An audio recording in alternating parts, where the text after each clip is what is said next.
All right, let's start. I would like to welcome all of you to the third eHUBS webinar about behavioral change at eHUBS. My name is Bram Seus. I am a policy coordinator at Autodelen.net, and I will give a short introduction to the Eos project and to this webinar. First of all, some guidelines. I would like to suggest to all switch your cameras off and also your microphones off. And if you have questions during the webinar, I would like to invite you to write down these questions in the chat box. It's also interesting to know where you're from. So if you're here in the webinar, please write down in the chat box which city or which country you're from, so we see what kind of people are following today's webinar. And last but not least, this webinar will also be recorded. Today we have three speakers for you. We have Marije van Gent. She works for the Amsterdam University of Applied Sciences as a behavioral scientist. We have Jasper Meekens, who is a policy advisor for the city of Nijmegen, and we have Fanchao Liao. I hope I pronounce it in the correct way. She's a PhD researcher for TU Delft. So first of all, let's take a quick look at the eHUBS project. eHUBS is an Interreg Northwest Europe project with the aim to decrease carbon emissions. And what are eHUBs? In fact, eHUBs are a physical cluster of shared electric mobility modes, and they can be tailored to local conditions and needs, neighborhoods, city centers, etc. They can be linked in a network as well, connected to an existing public transport network. And in this case, we bring together e-bikes, e-cargo bikes, e-scooters, and e-cars and charging infrastructure together in the same place. They can vary in size, type of location, and type of offer. Of course, a city eHUB is different than an eHUB at the public transport stop. And very important in the case of eHUBS project is that there's also the integration with the transport system through mobility as a service. And in this case, the eHUBS project is working on the TOMP, development of the TOMP API, which makes the integration with shared mobility providers and mass operators more easy. The partnership of this project, we have 21 different partners all over the Northwest region with different cities like Amsterdam, Nijmegen, different regions. Wallonian government is joined the project as well. So very interesting consortium, cities, shared mobility operators, NGOs, universities, etc., which makes it a nice blend of different stakeholders. And at this moment, we already have quite a lot of intermediary results. I will not go through all of them, but I think at this moment and in the light of this webinar, we have a lot of input already from the questionnaires that universities did in pilot cities with the first insights on the willingness to use the eHUBs. And of course, our three speakers today will discuss and will inform you about these results. Very interesting results, I think, about behavioral change at eHUBs. Last but not least, before I give the floor to our speakers, I would like to inform you about an interesting event the eHUBs Consortium is organizing in September this year. We are very happy that the International eHUBS Academy is back. We would like to have this event last year, but due to the COVID restrictions, this was of course not possible. But this year we're back, and between September 29th and October 1st, we go to Bergen in Norway for a 3-day academy for regions and cities in order to become a mobility eHUB planner expert themselves. So if you want to know more about this event, you can follow the link below or check out the eHUBS website. And if you want more information about the eHUBS project, we advise you to take a quick look at the website, follow us on LinkedIn, follow us on Twitter, and also very important, very interesting is to sign up for our newsletter. That's it for me. I will now give the floor to Marije van Gent, who will talk us through the things she examined in the Eos project. Marije, please, it's your turn. You're still muted, Marije. There I am, I hope.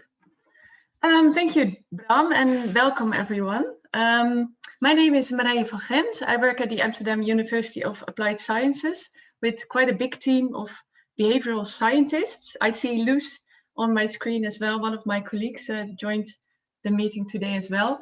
And we work at the research group Psychology for Sustainable Cities. And in the eHUBS project, we are the behavioral experts. And we've done some interesting research I want to share with you today. Note that we've worked already 1.5 years.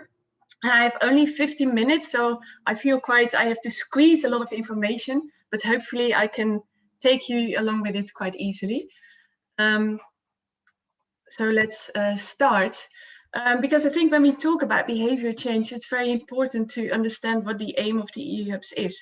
And actually the most important goal of the Interact eHUB project was to reach carbon neutral cities among some other goals. So when we take this goal into account, that we want to change mobility in such a way that we have greener cities in the future, then it's important to look at behavior change. And as you can see that as behavior experts, we look at the eHUBS as an intervention to change travel behavior. And that is what you see. You actually see people using modalities from the hub, and they might change all behavior, all travel behavior. So who actually needs to change? And what behavior needs to change? I think that's quite important to answer this question before we can actually work on actually behavior change. So who needs to change and what behavior needs to change? So we discussed it with the cities we collaborate with. And the main answer that cities came back to was that, well, the behavior that we don't want is that we have trips that pollute the city. So we want a decrease in car use, and we also want a decrease in car ownership. And then the next question is, what kind of travel behavior would you like in your city? And then the answer was quite interesting. That city says, well, actually, we want a whole spectrum. We want active and clean trips. So walking, cycling, public transport, and modalities from the hubs. So an e-bike or an e-cargo bike or an e-car are additional features that can help people to move in the city.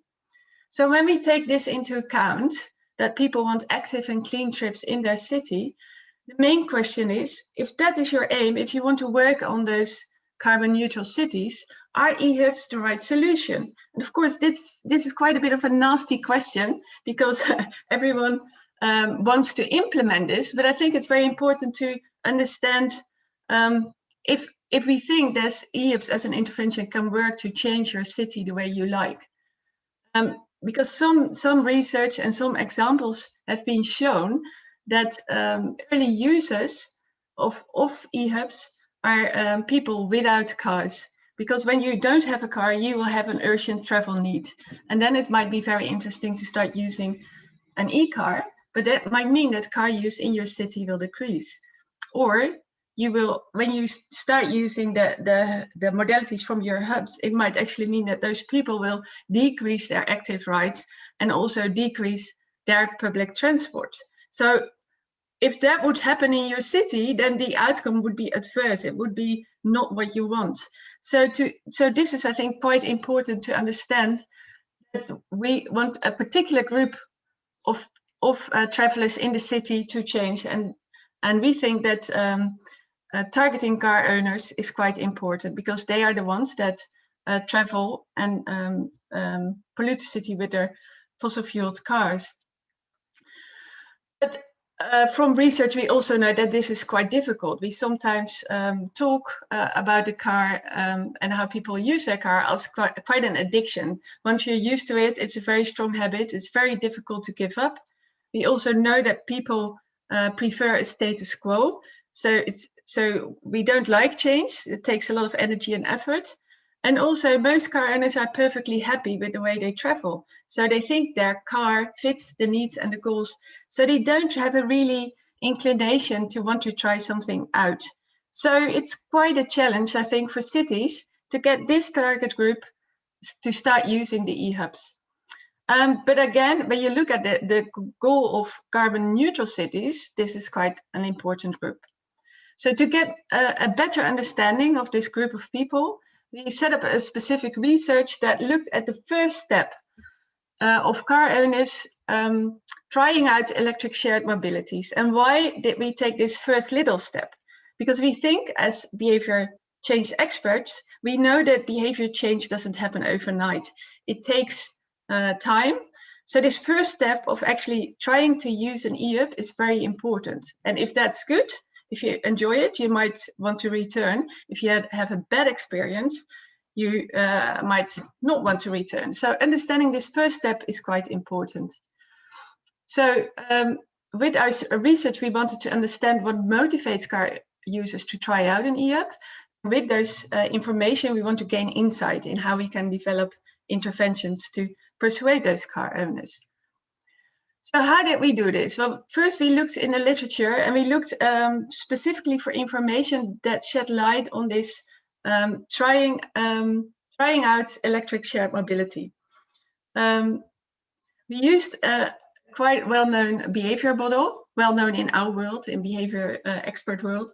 And this model explains that behavior starts when people have the capacity, when they have the motivation, and when they have the opportunity. And we looked very closely in the literature and we found a whole spectrum of different determinants. I'm not going to share them now in detail because I don't have the time, but you can look it up later. And this was the basis where we built up our survey. So in 2 cities, we put out a questionnaire under 545 car owners in Amsterdam and 250 car owners in Leuven.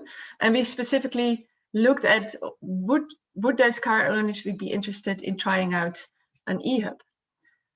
And this was the actual question that we proposed to people. So we explained a bit how it worked, the eHUBs, and then said, well, if this would be a very close surrounding, and we gave some information about the price so they would get a good idea.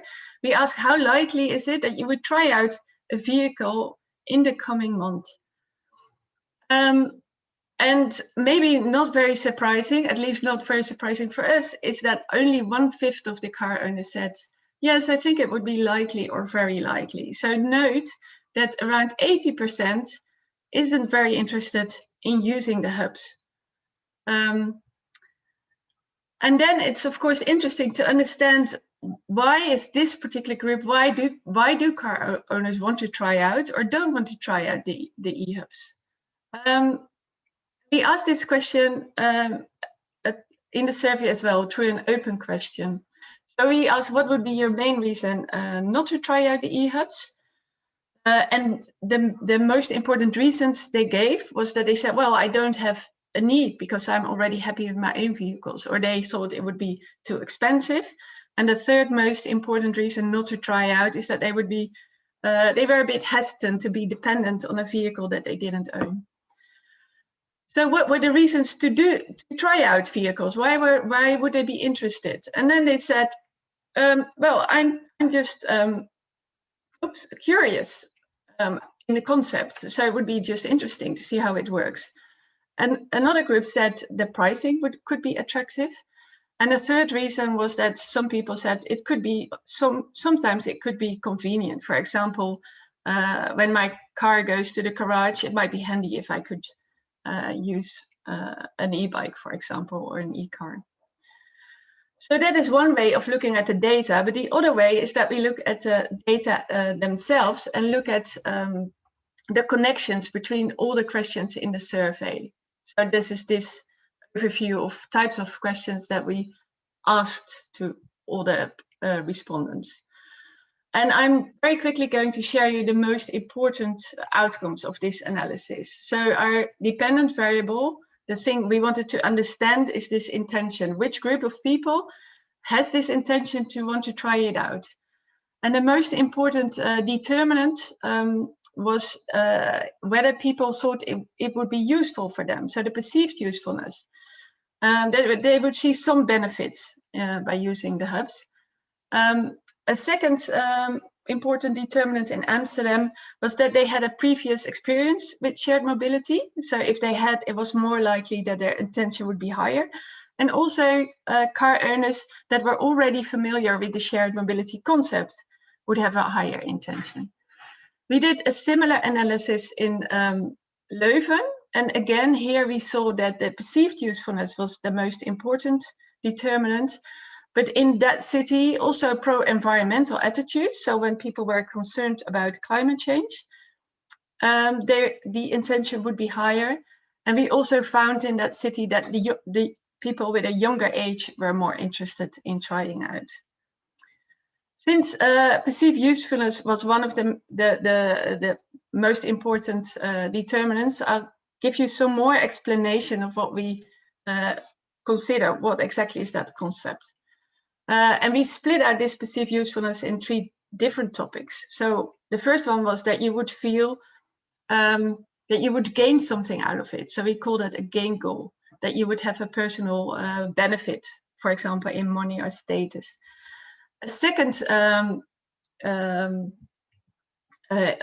goal is the hedonic goal, when you get pleasure or when you feel comfort by using it.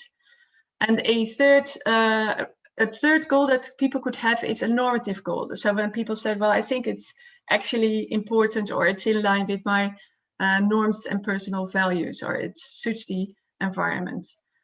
And to give you an example of how we measured those concepts, I show you 3 items just to give you a brief idea of how we measured those topics. And also interesting, for example, that the first item, so shared mobility seems financially more attractive. In Amsterdam, only 22% thought that would be the case. That was the data, but I think it's important that I take you also along in what can we do, how can we use this data. I think most of you will be practical city planners who want to understand how can we use that data, what kind of recommendations can you give us. So rather than giving you more data, I want to share some recommendations that we already shared with our partners in our consortium meeting. So how can you encourage car owners to try out electric shared mobility? And the first recommendation, I think, which I think is very important, is that city planners address the attentional bias. Why is this important, and what is attentional bias? So, as I already showed, is that quite a lot of car owners don't see a need for trying out the eHUBS because they already have a vehicle. And when people are not really interested in something, their brain automatically filters out information because it's just not relevant for you. So it's very likely that although there would be an eHUB in the street, a car owner would just walk past it and don't even notice it because the attentional bias filters out that information. So if you communicate with car owners, it's very important that you address that attentional bias, that you make sure that you wake up the car owner, that the car owner feels that the information is addressed to him as a car owner or her. So I think that's a very important recommendation we want to give to you.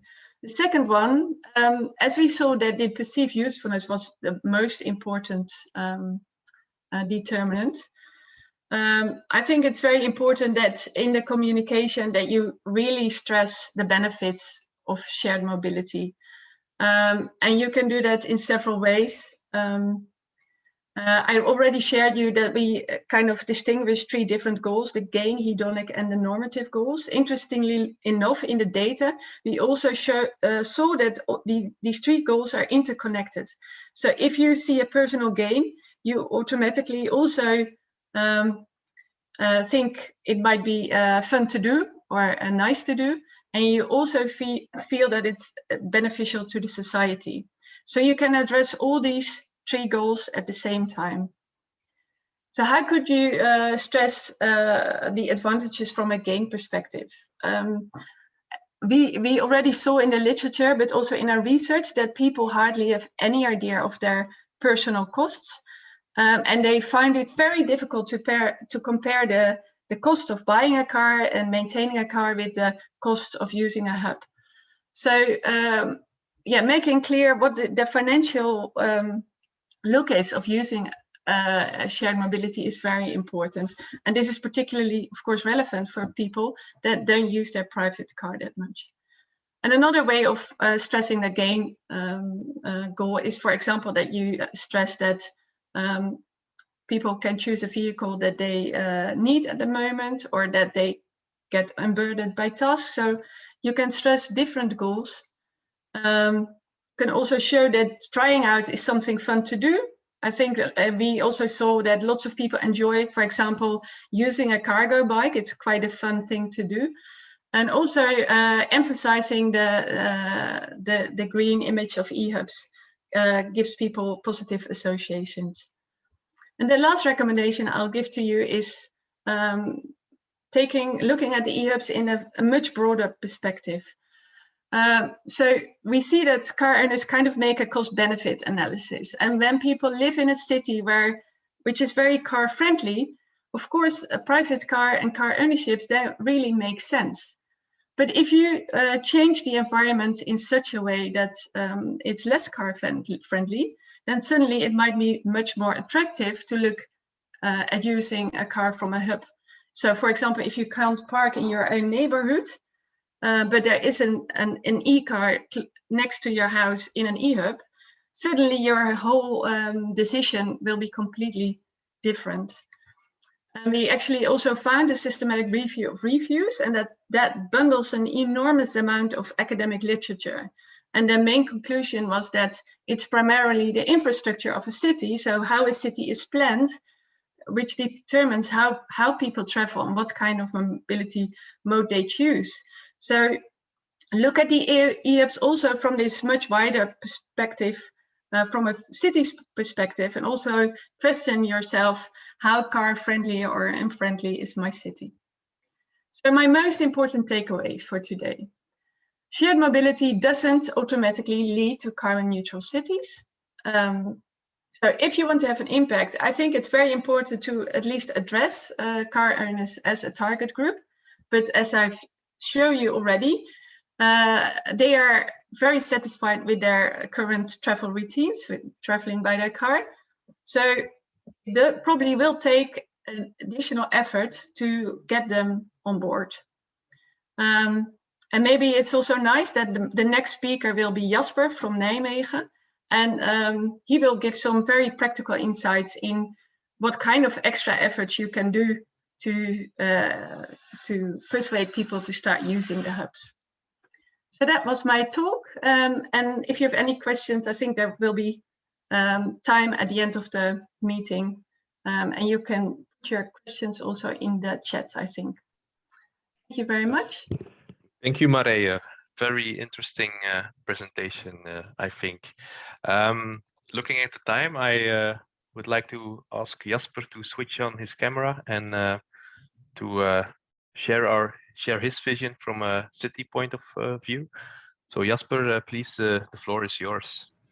Yes, thank you very much. Let me just get my screen ready for sharing. There we go. Okay, welcome everyone. Thank you for being here and attending this webinar.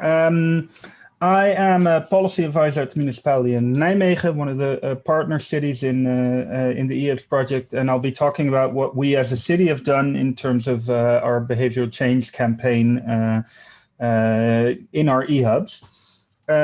If I get started quickly, let's see. Let me first introduce the eHUBs in Nijmegen and Arnhem. Arnhem is a sub-partner, is a city to the north of here, and is sub-partner in this project. So the eHUBs in the Eos project, I think Bram explained that at the beginning. One of the goals is stimulating shared mobility, reduction of CO2 emission from traffic, and persuading car owners to get rid of perhaps a second car or perhaps even their first car. In Nijmegen and Arnhem, we have 13 eHUBs in total at the moment, 10 in Nijmegen and 3 in Arnhem. And at these eHUBs, we offer electric bikes, we offer electric cargo bikes, and we offer electric cars at the moment. Well, if I'm going to talk about behavioral change, I think one of the first things that we decided at the start of the project was already that communication is key. So what we need to have is that, first of all, people need to know about eHUBs, about the fact that they exist. It needs to be recognizable. So what we started out with was a marketing strategy that we developed with a brand deployment, which made the eHUBs recognizable. We have a coloring scheme that is used all over the eHUBs.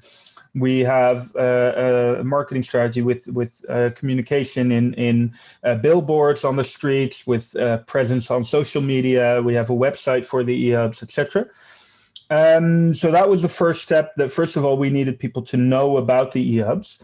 And then what we noticed is that, well, to really get people to not only know about them, but also to come into contact with the eHUBs, perhaps a bit more was necessary. And in terms of behavioral change, we have two phases, you could say. And well, first of all, I'll be talking about the first phase of this behavioral change, which is two interventions that we tested, which are aimed at more getting the user uptake there.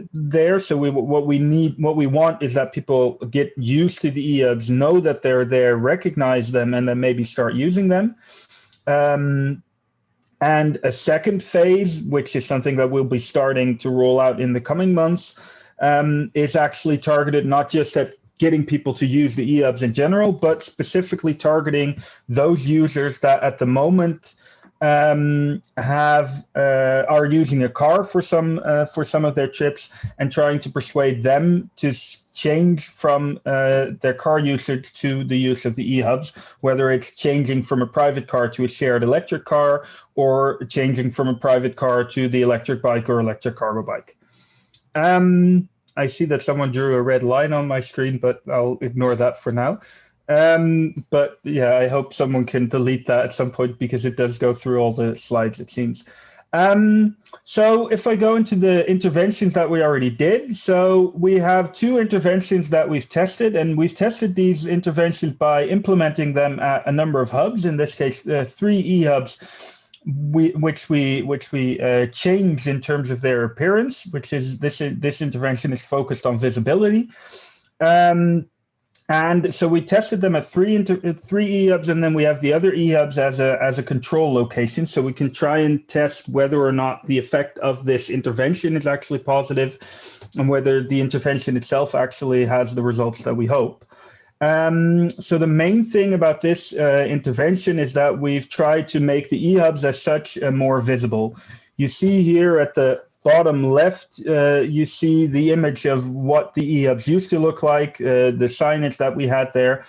And what we did was we placed new, more attractive and more, perhaps more noticeable signposts at the eHUBs. And in a later stage, that was part of this intervention. But unfortunately, the interviews that we did to see whether people recognized it, etc., were done before this was actually possible to implement, due to weather circumstances. But the second thing that you can see at the top picture is that also the pavement is colored in the same coloring scheme as the eHUBs to make them more noticeable. So by doing this, we really wanted people to be able to notice the eHUBs more clearly, make sure that they realize, oh, there's something going on here. And then after this intervention was in place, but as I said, unfortunately, only after the signposts were in place, we had interviews with people around a number of these eHUBs. And through those interviews, we tried to decide what the effect actually was. And if we look at the results, it did lead to a higher recognition, although that was not statistically significant, but it is an interview-based survey. So we had a very low number of respondents, so statistical significance is, of course, difficult. But what we did see was actually that there was a significant increase in the clarity of how to use eHUBs. As you can see, the two signposts, if you compare them, The new one at the intervention locations has a lot more explanation about how to actually use it. And so what we saw was that did actually lead to far more clarity for people using them, and that it did help them to use the eHUBs. If I go on, the second intervention we did was that we had an instruction video, and that is something that we rolled out on social media, geo-targeted around 3 other eHUBs. Again, we have the other eHUBs as control locations. And this instruction video, shows you step by step some of the steps that you have to go through to actually use the eHUBs. And it shows you for the different vehicles, both the electric bikes and the cargo bikes, how you can book them through the app, how to use them, and the entire process.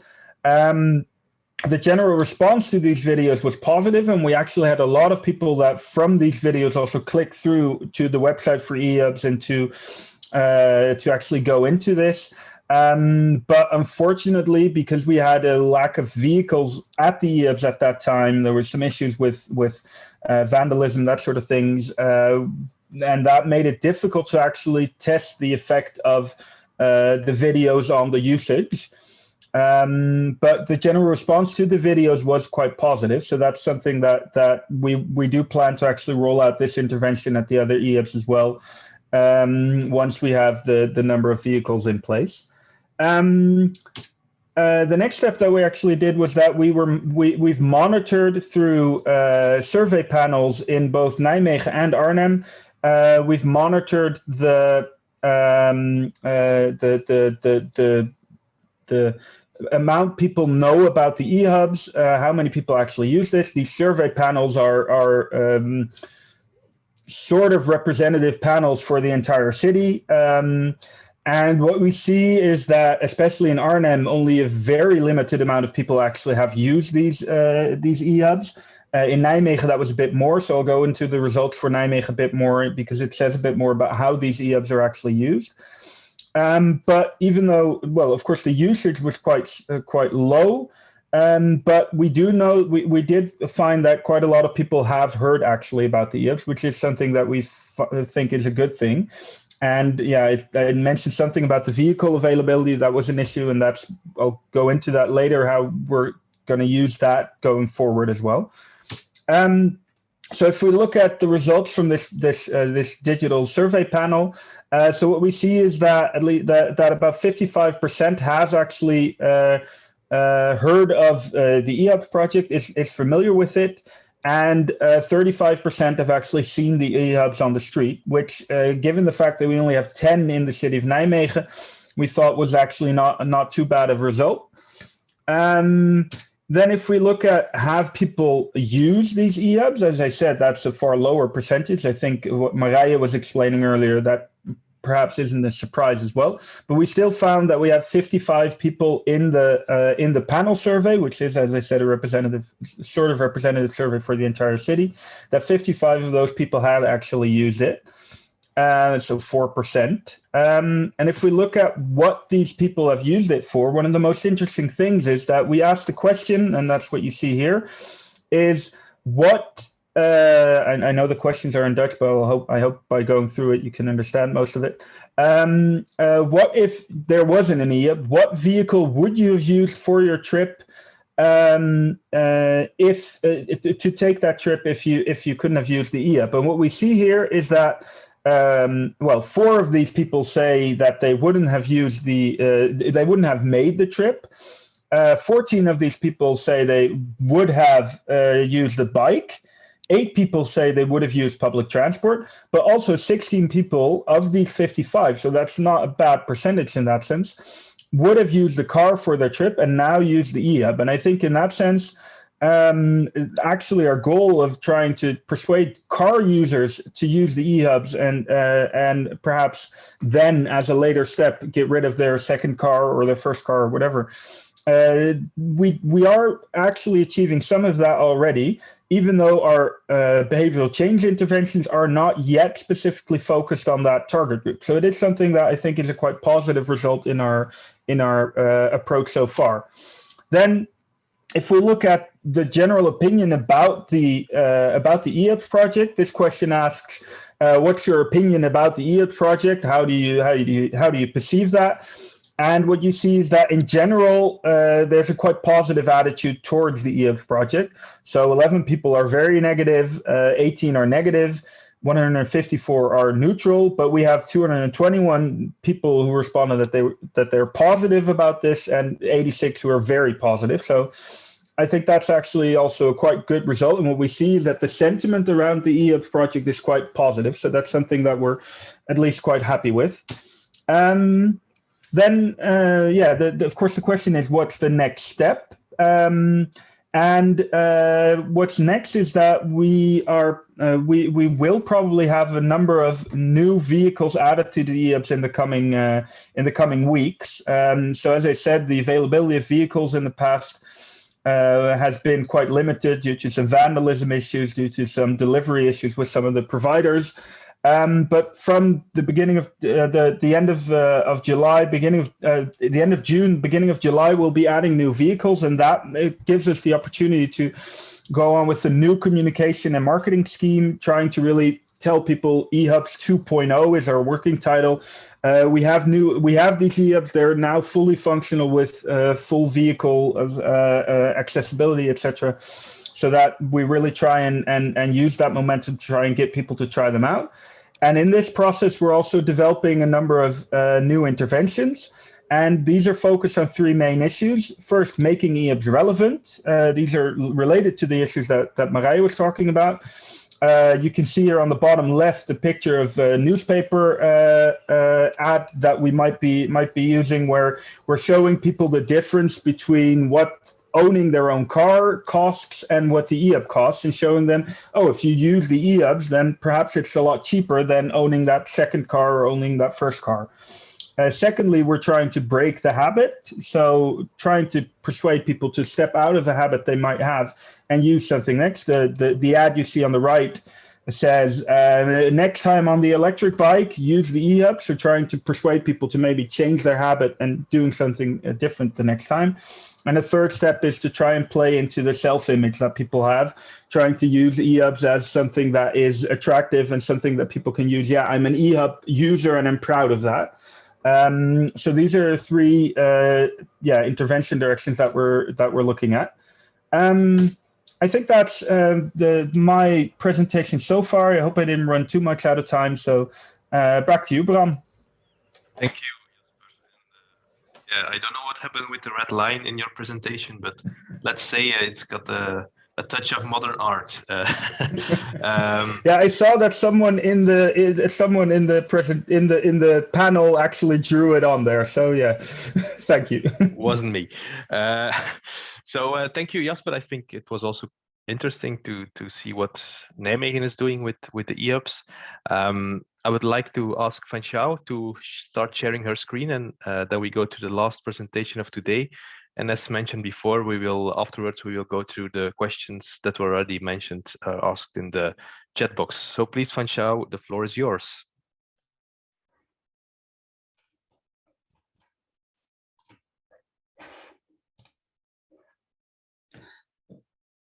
Hello, everyone. In today's presentation, I will present results regarding how will people use eHUBs based on a survey we conducted recently in Amsterdam. So first we'll break this question down to several more detailed questions. So what do we actually want to know? First, which shared mobility service attributes influence mode choice? By attributes, we're thinking of characteristics such as travel time and travel cost of the trip, and also access time to shared vehicles, etc. And the second question is, which individual related variables have an impact on people's mode choice? By individual related variables, we're usually considering, for example, common socio-demographic variables such as age, gender, level of education, and also people's mobility conditions, such as their car ownership and also their frequency of using different transport modes. And the final question is, does eHUB have added value compared to unimodal shared mobility services? Because we all know that eHUBs is a physical location incorporating multiple shared modes in the same physical location. So in order to answer these questions, we employed an instrument called stated choice experiment, which I will briefly explain here. So a state of choice experiment consists of a series of choice tasks. In this slide, you can see an example of it. So a choice task consists of several alternatives. In this case, there are 3 alternatives: public transport and shared electric vehicle and e-bike from eHUBS. And each alternative is described by a list of attributes, which you can see in the first column. So including access and egress time and parking search time, and also travel time, travel costs, and congestion conditions. So given these information, each respondent is supposed to make a choice and choose which is their most preferred alternative in this case. So this is what we call the choice question. But so this choice question is relatively restrictive because I may want to use multiple modes. So since for a person can commute 5 days a week and they can use different modes on different days. And even those who prefer private cars the most may still be willing to use eHUBS to replace some of their car trips. So in order to capture this behavioral pattern, we also ask an additional frequency question. So how many times would you use each option if you would need to conduct this trip 10 times? So people are asked to allocate this times among the 3 different modes. And finally, we also ask one more question to find out, is there added value for providing multiple modes in a hub? So we want to see how would people change their choice if only one mode is provided? And this question is that people assume that now only 1 instead of 2 modes are available in the hub, and how will they allocate the trips between these 2 modes? A little bit about our experiment context to see the scope of our study. So we covered both commute trips and non-commute trips. So we had 2 separate experiments for each type of trip. In case of commute trip, only people who commute more than 2 days a week and whose commute distance is less than 10 kilometers is asked to complete the experiment. Because otherwise those longer distance trips are probably not feasible to done with an intercity shared mobility service. As for non-commute trips, all respondents were required to fill it in. And we also covered several different types of trips, including 2 trip purposes, shopping and leisure, and also 3 distances of trips, 2, 5, and 10 kilometers. And finally, I have to say that we have to say some assumptions in our experiment, which is probably not matching real life. So we are assuming a very ideal eHUB system. First, it is a one-way system, so that people can return their vehicle in a different station, which is different from their pickup location. And secondly, we assume there is no parking search time when you're returning the shared vehicle, and that these shared vehicles are always available. So since we incorporated these assumptions, which only fits a very ideal operational condition, so the result can be considered as somewhat upper limit for eHUB usage. We finished data collection in this March, and we distributed a survey among adults with driver's license living in Amsterdam. And with the help of a panel company, we arrived at 880 valid respondents in the end. The representativeness of the sample is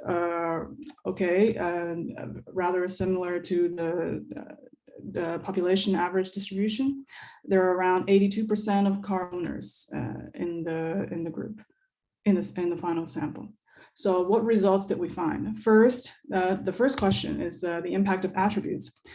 We found that the access time of eHUB is highly significant. So the longer you have to walk to an eHUB, the less you're likely to choose it, which is rather intuitive.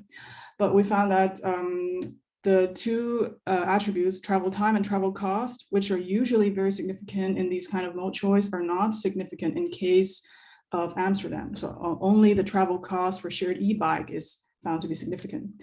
A possible explanation for this is that in terms of these short trips we're exploring, which are all under 10 kilometers, so a little bit of extra travel time is not sufficient to make a difference for people's mode choice. We also found that people who are currently using public transport are more likely to switch to eHUBs compared to car users. And also a person's current parking search time and cost is highly significant. So I think this actually relates to what Marije said about changing environment. So you can actually see indeed if their current car using condition is not satisfactory enough, that the parking search time and cost probably is a bit higher than what they like, then these are probably the people we should target as eHUB potential users. And finally, we found that congestion-related variables are non-significant. And this is probably due to the same reason as the travel time attribute, because since we're studying these really short trips, then people probably do not mind too much and regarding a little bit of congestion. And the second question is the impact of individual variables. Because we explored a long list of these variables, so we cannot present all the findings here. And I will only use age as an example to show you the approach we used in answering this question. So we classified people into 3 classes based on their differences in eHUBS preferences. So class 1 is, we labeled it current mode. So we only, for the case of this presentation, we'll just say that class 1 prefers to use their current mode more than class 2 and 3. So class 2 and 3 are what we can consider as potential eHUBS users. And we can see that for commute trip, for people between the age of 18 and 34, they have a lower percentage in the current mode compared to the population average. So which means that people between the age 18 and 34 are more likely to use eHUBS for a commute trip compared to older people. While in the case of non-commute trips, this extends to also people between the age 35 and between 35 to 44. They're also more likely to use eHUBS for non-commute trips compared to these other old people. For the full list of findings regarding individual related variables, such as other sociodemographic variables and also people's mobility pattern, we're welcome to check back on the project website for our full project report, which shall be released in a week or 2. And finally, the added value of eHUBS. We see that providing 2 modes slightly increases people's usage of shared mobility. So you can see when both modes are provided and the percentage of choosing current mode is 71.8%, while if you make one of the modes unavailable, then this usage of current mode will increase between 2 to 4 percentage points. So that is so we can see that indeed providing both modes can significantly increase people's usage of shared mobility in general. So this is our first analysis, and for further work, we will also conduct in-depth analysis regarding the added value of eHUBS, and we will also compare the findings in Amsterdam with other cities. We already have a sample from Manchester, and we probably will distribute the survey in more cities in Belgium or other countries. So there will be more findings to come, and you're welcome to follow up. Thank you. Thank you, Fanchao. I see there are some questions in the chat box, so I would like to ask Jasper and Marije to join the stage again, switch on their cameras. So first of all, I think it was very interesting for me to see these results. There were quite some questions for Jasper. I think the first question was on how, or did you consider promoting the cost of shared mobility in the marketing strategy, and especially if the costs are competitive to other modes of transportation? So did you include this in your strategy or not? Yeah, well, I think I touched upon that in the last part of my presentation, especially for the next step in terms of making eHUBS relevant, also using it towards car owners. This is something that we'll be focusing on in our next step in terms of behavioral change interventions. So far, we have done some things about in terms of costs. I don't think it's ever taken a very central stage in our communication strategy, but we have also had a number of marketing strategies that were focused on cost and especially on discounts, etc. So lower pricing for first users, a number of free rides or a specific amount of rides that people get for free, that sort of things. So we've done a few things in that sense. And in terms of cost perspective, of course, the main issue is that when we're using eHUBS, we mainly want to target these car users. And then this is, of course, difficult because the perceived costs that people have for their own car usage is far lower than the actual costs they have to use their car. People tend to forget a lot of the costs that come into actually using their car. And so that's something that will be a focus in some of our next measures in terms of behavioral change, actually focusing on that part. Okay, what I can add to this is that as Autodeel.net, we developed a tool to compare the cost of car sharing with the cost of your own car. So I will share it here in the chat box as well, savewithcarsharing.be, which is also interesting, and we see that it has quite some impact on behavioral change as well of people. Yeah, very interesting to take a deeper look in that as well. A question for Marije, some questions about the publication. Will your research will be publicly available soon or not? We're still drafting the memo, so I'm happy to share the presentation. And we have a much longer presentation with all the results in a PowerPoint, so I could make that available as well. And the memo, I think, will be published after summer. Okay, that's good to know. Jasper, there was also a question about the reach out of the video.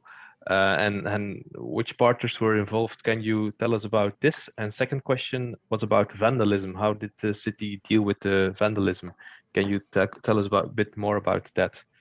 Yeah. First of all, if I go into the video, well, the production. The video was specifically targeted towards the vehicles and the vehicle providers that are active in Nijmegen. So in that sense, it was produced by the Communication and Marketing Bureau together with the Behavioral Change Bureau that we as the municipality of Nijmegen hired to guide us through this eHUBS project.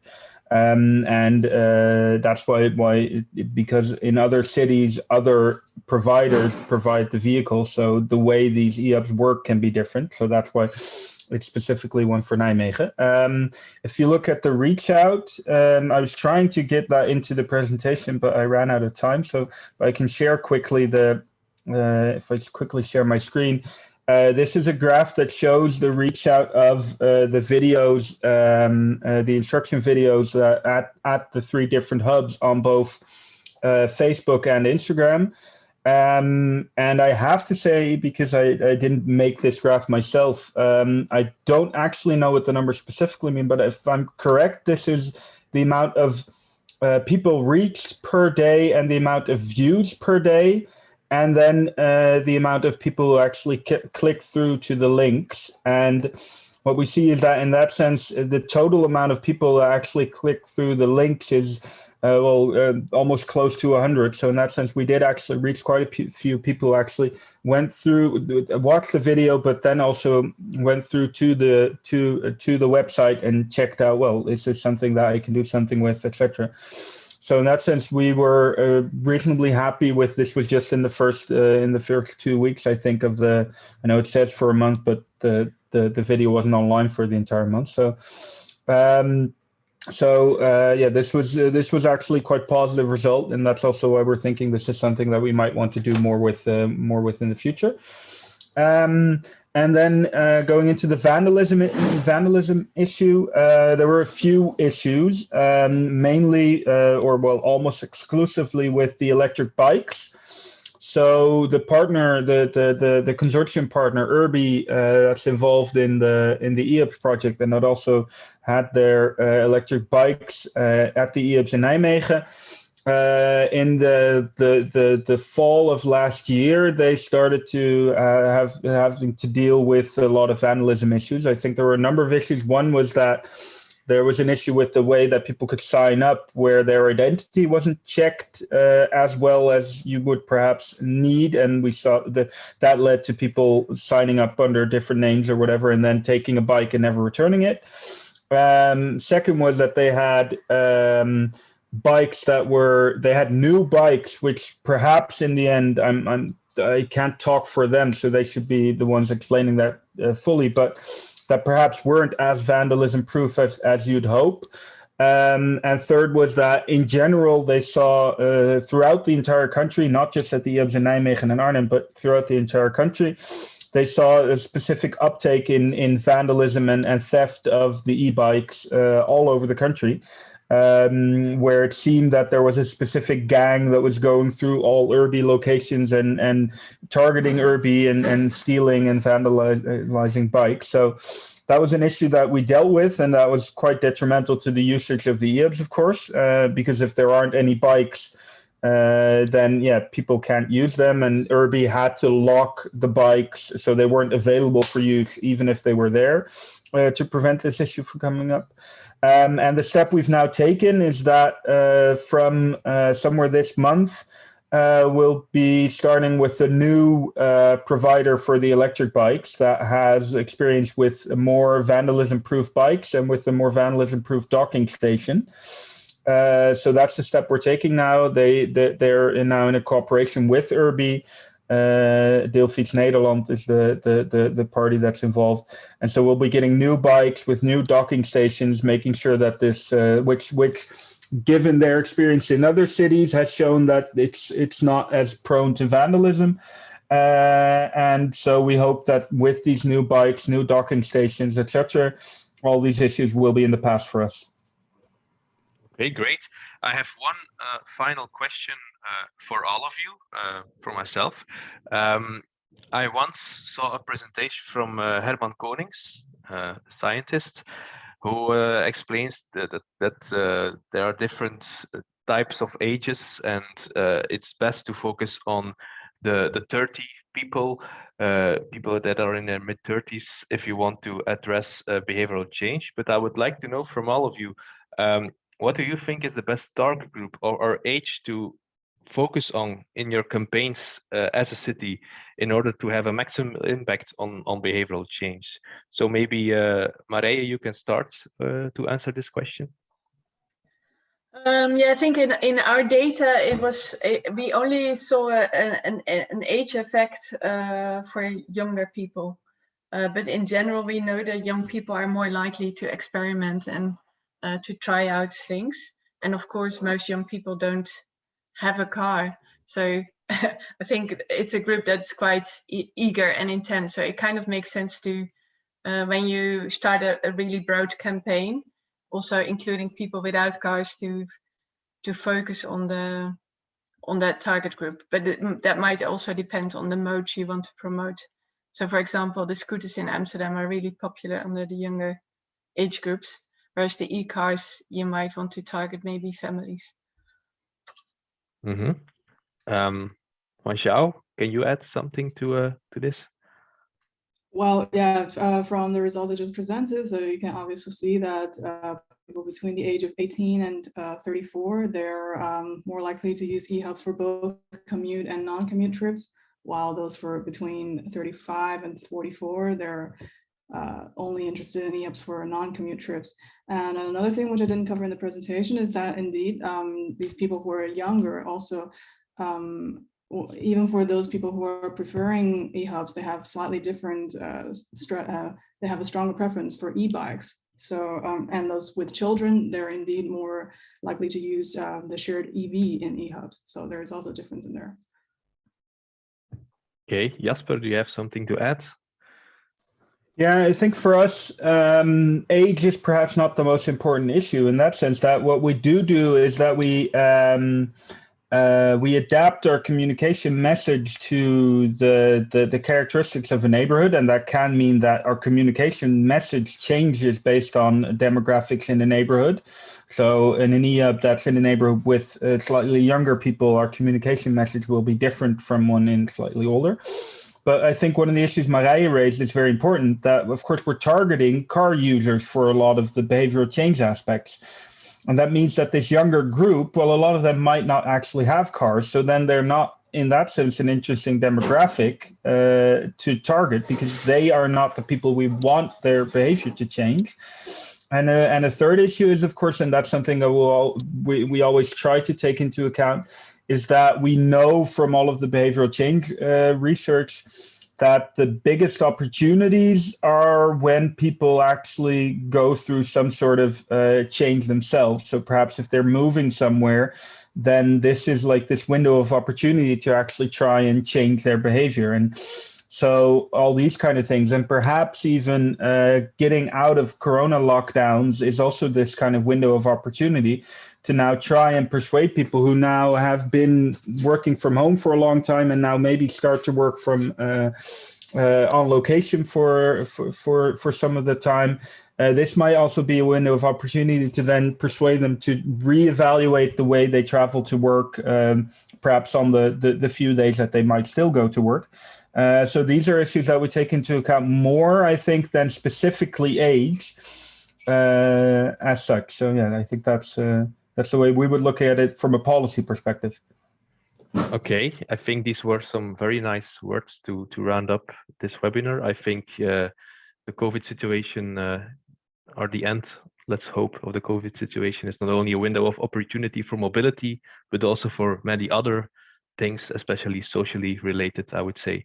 So I think we're done for today here. I would really like to thank Jasper, Fanchao, and Marije for their very interesting contributions. And as mentioned before, if you want to stay updated about the Eos project, please subscribe to our newsletter. And I would like to say thank you to all participants to join today, and see you soon. Bye. Bye.